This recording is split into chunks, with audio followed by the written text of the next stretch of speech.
चलिए दोस्तों, फिर से आ गए हैं हम एक्सलेंट कोचिंग लोहरखा के इस यूट्यूब चैनल पर। आप सभी का स्वागत है। आज हम लोग करेंगे चैप्टर 4 संस्कृत का। 3 चैप्टर तक ऑलरेडी मैंने अपलोड कर दिया है।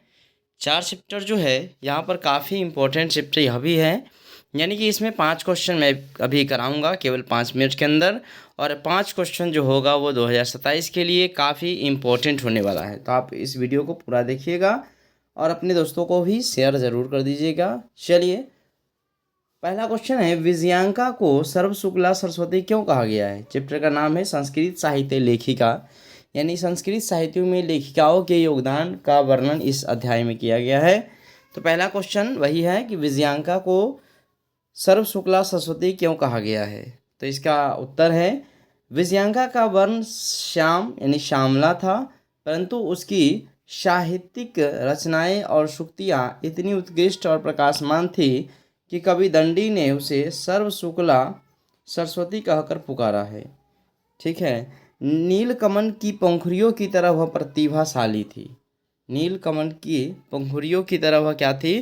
प्रतिभाशाली थी। इसका आप उत्तर इस तरह से आप दे सकते हैं।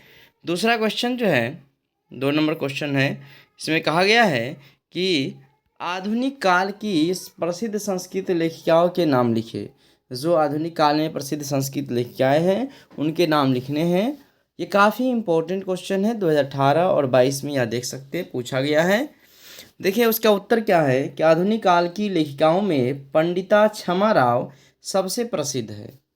पंडिता क्षमा राव का काल 1890 से 1954 तक का माना जाता है।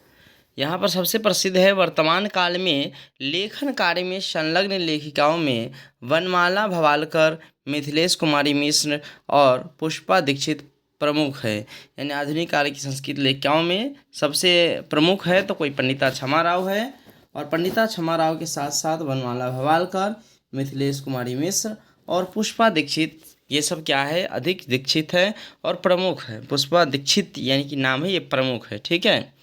चलिए उसके बाद है अगला क्वेश्चन 3 नंबर, याज्ञवल्क्य ने अपनी पत्नी मैत्रेयी को क्या शिक्षा दी थी? तो आपको पता ही होगा, यह चैप्टर आपने पढ़ा ही अगर होगा तो।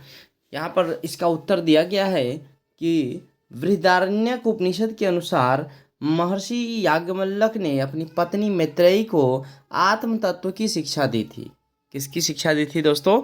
आत्म तत्व की शिक्षा दी थी, जिससे मोक्ष और अमरता की प्राप्ति होती है। उन्होंने बताया कि धन से अमरता नहीं मिल सकती है। धन से अमरता यानी कि अमर आप नहीं हो सकते हैं। जो आपका पीरियड है यहाँ पर रहने का, उसी है ना समय तक आप रह पाते हैं। तो यही बात बोला है, अमर आप धन है तो अमर नहीं हो सकते हैं, एक न एक दिन आपको जाना ही पड़ेगा प्रभु के पास।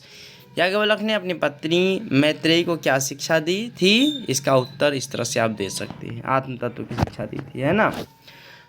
संस्कृत साहित्य में दक्षिण भारतीय महिलाओं के योगदान, यानी कि जो साउथ इंडियन वुमेन्स है उसके क्या योगदान है? ये बोर्ड मॉडल 2027 का है और ये पूछा जा सकता है, इसकी संभावनाएं हैं। ठीक है।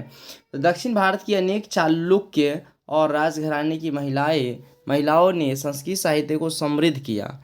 इसमें शीला भट्टारिका, देव कुमारिका, राम भद्रांबा, गंगा देवी है प्रमुख है, जिन्होंने मधुर काव्य और महाकाव्यों की रचना की है ना। दक्षिण भारत के अनेक चालुक्य और राजघराने की महिलाओं ने संस्कृत साहित्य को समृद्ध किया है, जिसमें शीला भट्टारिका, देव कुमारिका, राम भद्रांबा और गंगा देवी, ये सब क्या है? प्रमुख है, जिन्होंने मधुर काव्य और महाकाव्य की रचना करी है। उसके बाद है लास्ट क्वेश्चन, वैदिक युग में मंत्र दृष्टा ऋषिकाओं का परिचय दे। जो वैदिक युग था उसमें मंत्र से भरा पूरा महिलाएं थी, उनके बारे में परिचय देना है। वैदिक युग में केवल ऋषि ही नहीं बल्कि ऋषिकाएं भी मंत्रों की रचना और दर्शन करती थी। ऋग्वेद में 24 और अथर्ववेद में 5 ऋषिकाओं का वर्णन मिलता है। ऋग्वेद में टोटल 24 ऋषिकाएँ हैं, अथर्ववेद में 5 ऋषिकाएँ हैं का उल्लेख मिलता है, ये जिसमें यमी, अपाला, उर्वशी, इंद्राणी और वागाम्भृणी, यह सब क्या है? प्रमुख है। यमी, अपाला, उर्वशी, इंद्राणी और वागाम्भृणी क्या है, प्रमुख हैं। वैदिक युग में मंत्र दृष्टा ऋषिकाओं का परिचय दे, तो इसका आप उत्तर इस तरह से दे सकते हैं। और इसमें टोटल के टोटल 5 क्वेश्चन इस तरह से कंप्लीट हो जाते हैं। वीडियो को लाइक ज़रूर करेंगे, अपने दोस्तों में शेयर ज़रूर करेंगे, चैनल पर नए आए होंगे तो जुड़िएगा ज़रूर। चलिए धन्यवाद। तैयारी करते रहे एग्ज़ाम को लेकर के। धन्यवाद।